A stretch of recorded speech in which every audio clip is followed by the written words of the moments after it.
সাতক্ষীরায় অন্তঃসত্ত্বা স্ত্রীকে নৃশংসভাবে জবাই করে হত্যার অভিযোগ উঠেছে স্বামীর বিরুদ্ধে।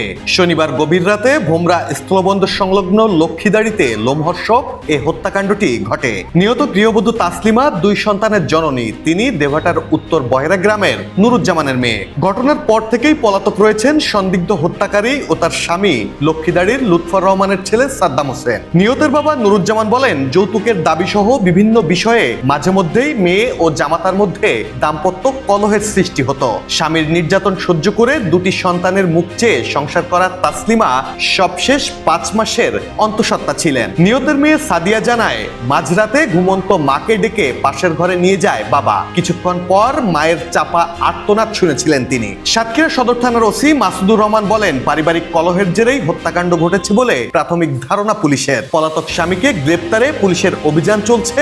ময়নাতদন্তের জন্য সদর হাসপাতাল মর্গে পাঠানো হয়েছে নিহতের মরদেহ।